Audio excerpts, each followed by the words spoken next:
আমাৰ ঘৰতে থকা আন কিছুমান এনেধৰণৰ বস্তু আছে যিবোৰ দেখাত অতি সাধাৰণ, কিন্তু আপুনি বিশ্বাস কৰক সেইবোৰ অলৌকিক গুণ সম্পন্ন হয় আৰু সেইবোৰৰো ব্যৱহাৰ আপুনি কৰি আপোনাৰ জীৱনটো অতি সহজ আৰু সুন্দৰ কৰিব পাৰে, পৰিয়ালৰ মাজত শান্তি আনন্দ কঢ়িয়াই আনিব পাৰে। নমস্কাৰ, সকলোকে স্বাগতম জনাইছোঁ এটা নতুন ভিডিঅ'ৰ মাজলৈ। আজিকালি বহু লোকৰ ঘৰুৱা অশান্তি যেন সচৰাচৰ দেখা এক ঘটনাত পৰিণত হৈছে আৰু ইয়াৰ যিটো পাৰ্শ্বক্ৰিয়া, সেই পাৰ্শ্বক্ৰিয়া কণ কণ ল'ৰা ছোৱালীৰ ওপৰত পৰা দেখিবলৈ পোৱা যায়। দেখাত ঘৰুৱা অশান্তি এক সৰু ঘটনা যেন লাগিব পাৰে, কিন্তু ই আমাৰ গোটেই জীৱনটোৱেই পংগু কৰি পেলায়। মানসিক ষ্ট্ৰেছ এনে এটা পৰ্যায়ত পায় যিটোৱে আমাৰ গোটেই অফিচ কাছাৰী কামতো প্ৰভাৱ পেলায়। প্ৰকৃততে এখন ঘৰৰ শান্তিৰ বাবে জ্যোতিষশাস্ত্ৰ অনুসৰি ঘৰতে থকা কি কি বস্তু ব্যৱহাৰ কৰিব পাৰি যিয়ে সকলো নিগেটিভ শক্তি নাশ কৰিব আৰু আমাৰ জীৱনলৈ প্ৰকৃত শান্তি আনিব। আজি তাৰেই বুজ লওঁ আহক, কাৰণ এই কথাসমূহে আমাৰ ভাইব্ৰেশ্যনটো সঠিক কৰে আৰু এটা পজিটিভ ভাইবছ আমাৰ জীৱনত আনিবলৈ ই সক্ষম হয়।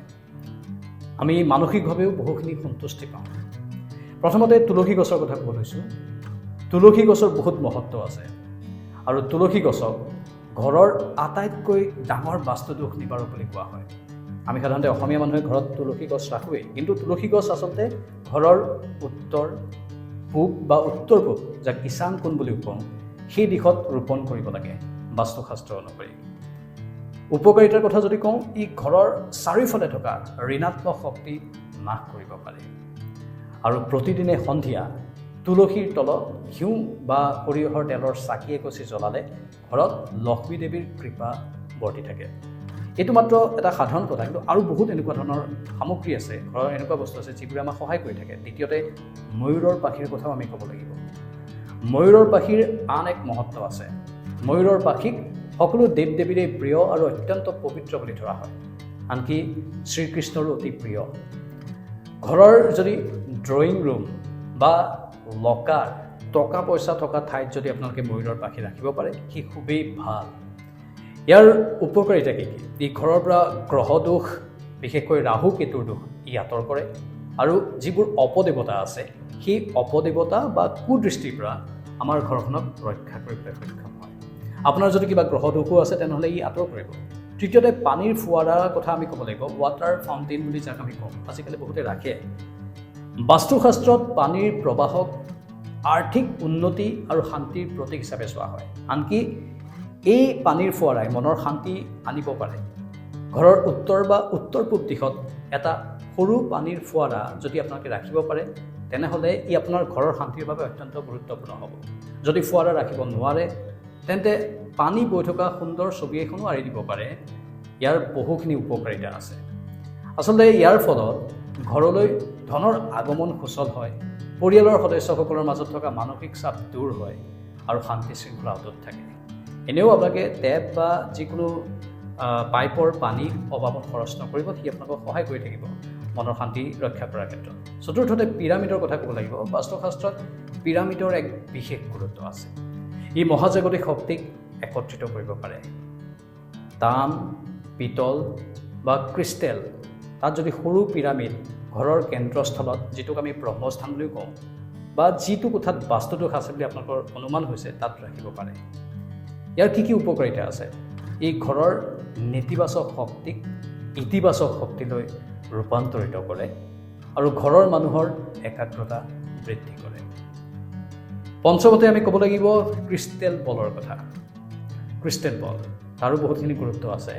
যদি ঘৰৰ খিৰিকী বা মূল দুৱাৰৰ ওচৰত য'ত সূৰ্যৰ পোহৰ পৰে তাত এটা ক্ৰিষ্টেল বল ওলমাই থয়, তেনেহ'লে তাৰ পৰা যিটো সূৰ্যৰ পোহৰ আহিব, মানে সূৰ্যৰ পোহৰ ইয়াৰ মাজেদি যেতিয়া পাৰ হৈ ঘৰৰ ভিতৰত পৰিব, ই ঘৰৰ সমস্ত নেতিবাচক শক্তি ধ্বংস কৰি এক শান্তিময় পৰিৱেশৰ সৃষ্টি কৰিব পাৰে। অতিৰিক্ত তিনিটা সৰু কিন্তু গুৰুত্বপূৰ্ণ বস্তু আপোনাৰ ঘৰত আছে, যিকেইটা বস্তু আপুনি ব্যৱহাৰ কৰিব পাৰে। দক্ষিণাৱৰ্তী শংখ। ঘৰৰ যদি পূজা ঘৰত এটা দক্ষিণাৱৰ্তী শংখ ৰাখে আৰু নিয়মিত পূজা কৰে, ঘৰত কেতিয়াও দৰিদ্ৰতাই দেখা নিদিয়ে বুলি এটা জনবিশ্বাস আছে। সি পজিটিভ ভাইব্ৰেশ্যনৰ সৃষ্টি কৰিব আপোনাৰ ঘৰখনত। আনকি ঘৰৰ ভিতৰত যদি মানি প্লাণ্ট, বাঁহ গছ বা এল'ভেৰা ৰাখে, সেইবোৰেও আপোনাক সহায় কৰিব। এইবোৰে ঘৰৰ বায়ু শুদ্ধ কৰাৰ লগতে শুভ শক্তি কঢ়িয়াই আনিবলৈ সক্ষম হয়। মন কৰিব, ঘৰৰ ভিতৰত কেতিয়াও কাঁইট থকা বা গাখীৰ ওলোৱা গছ ৰাখিব নালাগে। বহুতে কাঁইট ওলোৱা গছো ৰাখে, কেকটাছ জাতীয়, সেই কাঁইট থকা গছবোৰ নাৰাখিব। আনকি কেতিয়াবা এল'ভেৰাটো কাঁইট থাকিব পাৰে, তেনেহ'লে সেই এল'ভেৰাও নাৰাখিব। মাংগলিক চিহ্নৰ কথা যদি কওঁ, ঘৰৰ মূল দুৱাৰত সেন্দুৰেৰে স্বস্তিক বা ওম চিহ্ন অংকন কৰি ৰাখিব লাগে। ই ঘৰলৈ পবিত্ৰতা আৰু সুৰক্ষা কঢ়িয়াই আনে। আপোনাৰ ঘৰখনত সোমাই পবিত্ৰ ভাৱ এটা হ'ব, যিয়ে পজিটিভ ভাইব্ৰেশ্যন আনি থাকিব। এই বস্তুবোৰ ঘৰত ৰখাৰ লগতে সদায় মনত ৰাখিব যে ঘৰখন যিমানেই পৰিষ্কাৰ পৰিচ্ছন্ন আৰু শৃংখলিত হৈ থাকিব, ইতিবাচক শক্তিবোৰ সিমানেই বেছি আপোনাৰ জীৱনত কাম কৰি থাকিব।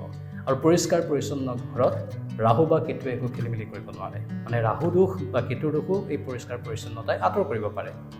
জ্যোতিষ আৰু বাস্তুশাস্ত্ৰ অনুসৰি ঘৰৰ ঋণাত্মক শক্তি দূৰ কৰি সুখ, শান্তি আৰু ইতিবাচক শক্তি বৃদ্ধি কৰিবলৈ আমাৰ ঘৰতে থকা আন কিছুমান এনেধৰণৰ বস্তু আছে, যিবোৰ দেখাত অতি সাধাৰণ, কিন্তু আপুনি বিশ্বাস কৰক সেইবোৰ অলৌকিক গুণ সম্পন্ন হয়। আৰু সেইবোৰৰো ব্যৱহাৰ আপুনি কৰি আপোনাৰ জীৱনটো অতি সহজ আৰু সুন্দৰ কৰিব পাৰে, পৰিয়ালৰ মাজত শান্তি আনন্দ কঢ়িয়াই আনিব পাৰে। প্ৰথমতে কওঁ, যিটো বস্তু আপোনালোকে ঘৰত সদায় ব্যৱহাৰ কৰি থাকে, নিমখ। নিমখক আমি ঋণাত্মক শক্তি শোষণ কৰাৰ আটাইতকৈ শক্তিশালী উপাদান বুলি গণ্য কৰোঁ। মই বহুত ভিডিঅ'ত সেই কথাটো কৈছোঁৱেই। ঘৰৰ মচুতে যদি পানীত এমুঠি সাগৰীয় নিমখ, ৰক চল্ট দিয়ে, মিহলাই লয়, সি ঘৰৰ চৌপাশ পবিত্ৰ কৰিব পাৰে। ঘৰৰ কোণত বা বাথৰুমত এটা সৰু কাঁচৰ বাতিত অলপ নিমখ ৰাখি থ'ব পাৰে। এসপ্তাহ বা 10 দিনৰ মূৰে মূৰে সেই নিমখখিনি আপোনালোকে সলনি কৰি পুৰণিখিনি পানীত উটুৱাই দিব। আনকি মুখ ভাঙিবলৈও কাৰোবাৰ যদি মুখি লগা যেন অনুভৱ হয়, এণ্টিক্লক 7 বাৰ নিমখ ভৰাব পাৰে। দ্বিতীয়তে কৰ্পূৰৰ সুগন্ধই ঘৰৰ পৰিৱেশ ক্ষণকালতেই সলনি কৰি দিয়ে। প্ৰতিদিনে সন্ধিয়া সময়ত যদি ঘৰৰ মন্দিৰত বা ড্ৰয়িং ৰুমত 2ৰ পৰা 3টা কৰ্পূৰ জ্বলায় আৰু ইয়াৰ ধোঁৱাই ঘৰত থকা বেয়া শক্তি আৰু বেক্টেৰিয়া আদি নাশ কৰি আপোনাৰ জীৱনৰ মানসিক শান্তি অটুট ৰাখিব পাৰে। আৰু ই ঘৰৰ ষ্ট্ৰেছ, ঘৰৰ মাজত নিগেটিভ এনাৰ্জিবোৰ দূৰ কৰে। তৃতীয়তে ফিটকিৰিৰ কথাও আমি ক'ব লাগিব যে ফিটকিৰিয়েও বাস্তু দোষ নিবাৰণত বিশেষ সহায় কৰিব পাৰে। সেইটো বহুতে হয়তো বিশ্বাসেই নকৰে, কিন্তু সেইটো হয়। ঘৰৰ মূল দুৱাৰৰ ওচৰত বা খিৰিকীৰ চুকত ক'লা কাপোৰত এটুকুৰা ফিটকিৰি বান্ধি যদি ওলমাই ৰাখে, তেতিয়া ঘৰলৈ কাৰো কুদৃষ্টি, যাক আমি এভিল আই বুলি কওঁ, সেই কুদৃষ্টি নপৰে আৰু নেতিবাচক শক্তি ঘৰৰ ভিতৰত প্ৰৱেশ কৰিব নোৱাৰে। চতুৰ্থতে আমি ক'ব লাগিব গংগাজল আৰু গোমূত্ৰৰ কথা। গংগাজল বহুতে কিনিবলৈও বজাৰত বিচাৰি যায়, সেই গংগাজলৰ কথাই কৈছোঁ। শাস্ত্ৰমতে এই দুয়োটাৰে শুদ্ধিকৰণৰ ক্ষমতা অপৰিসীম। ঘৰৰ যিকোনো মাংগলিক অনুষ্ঠানত বা সাধাৰণ দিনতো অলপ যদি গংগাজল আৰু গোমূত্ৰ মিহলাই ঘৰৰ চুকে কোণে ছটিয়াই দিয়ে, তেতিয়া সমস্ত অশুদ্ধি আৰু ঋণাত্মক শক্তি নাইকিয়া হৈ পৰে বুলি আমি বিশ্বাস কৰোঁ। আৰু বিশ্বাসে হৃদয় হৰি, সেই ফলাফলটো বহুতে কিন্তু পাইছে নিজৰ জীৱনত। 5 নম্বৰতে সৰিয়হৰ কথা আমি ক'ব লাগিব। সেই সৰিয়হ আপোনালোকে বিশেষকৈ বগা বা হালধীয়া সৰিয়হ হাতত লৈ উৰেটো ঘৰত ঘূৰি ঘৰৰ চাৰিওফালে বা চুকে কোণে যদি ছটিয়াই দিয়ে, তেতিয়া সুপ্ত হৈ থকা যিবোৰ নেতিবাচক শক্তি, সেইবোৰ পলাই যায় বুলি এটা বিশ্বাস কৰা হয়। সেইটো আপোনালোকে কৰি চাব পাৰে। কেইটামান প্ৰয়োজনীয় বাস্তু পৰামৰ্শ এইখিনিতে আপোনালোকৰ বাবে দিব বিচাৰিছোঁ। সেই বাস্তু পৰামৰ্শকেইটা আপোনালোকে আপোনালোকৰ জীৱনত প্ৰয়োগ কৰিব পাৰে। ধূপ আৰু চন্দনৰ ব্যৱহাৰ কৰিব পাৰে। প্ৰতিদিনে পুৱা সন্ধিয়া চন্দন বা ধূপ জ্বলালে ঘৰৰ বায়ুমণ্ডল শান্ত আৰু পবিত্ৰ হৈ থাকে বুলি আমি বিশ্বাস কৰোঁ, আৰু সেইটো বহুতে কৰেও ঘৰত। ধূপ জ্বলাই সকলোৱে আপোনাৰ কাম কৰা যিসকল লোক আছে, সেইটোৰ এটা পজিটিভ দিশ আছে। পোহৰ আৰু বতাহৰ চলাচলৰ ক্ষেত্ৰত যদি কওঁ, আমি ৰাতিপুৱা ঘৰৰ খিৰিকী দুৱাৰবোৰ কিছু সময়ৰ বাবে হ'লেও খুলি দিব লাগে, যাতে প্ৰাকৃতিক পোহৰ আৰু সতেজ বতাহ সোমাব পাৰে। আমি সাধাৰণতে আজিকালি বন্ধ দুৱাৰৰ ভিতৰতে সকলো থাকোঁ, সেইটোৱে কিন্তু নিগেটিভ এনাৰ্জি বেছি সৃষ্টি কৰে। আন্ধাৰ আৰু সেমেকা ঠাইত নিগেটিভ এনাৰ্জি সোনকালে জমা হয়। জাবৰ জোঁথৰ আৰু ভঙা বস্তুবোৰ ঘৰৰ পৰা আঁতৰাই ৰাখিব লাগে। তাৰ বৈজ্ঞানিক ভিত্তিও আছে। ঘৰত কোনো ধৰণৰ ভঙা কাঁচ, মানে আইনা বা বন্ধ হৈ থকা ঘড়ী বা ব্যৱহাৰ নোহোৱা পুৰণি লোহাৰ বস্তু ৰাখিব নালাগে।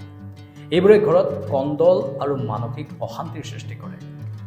এই সৰু সৰু ঘৰুৱা উপায়বোৰ সঠিক নিয়মেৰে যদি আপোনালোকে কৰে তেনেহ'লে ঘৰখনলৈ নিশ্চয়কৈ এক সুন্দৰ মানসিক শান্তি আৰু পবিত্ৰতা ঘূৰি আহিব। আৰু আজিকালি যিহেতু এইটো এটা কমন সমস্যা হৈ পৰিছে, বহুতৰে জীৱনত এই সমস্যাবোৰ হৈ থাকে, সেয়েহে এই যিবোৰ ৰিমেডি আছে সেই ৰিমেডিবোৰ প্ৰয়োগ কৰি আপুনিও সুফল লাভ কৰিবলৈ সক্ষম হ'ব। যদি কিবা মতামত আছে কমেণ্ট বক্সত কমেণ্ট কৰি জনাব পাৰে। নমস্কাৰ।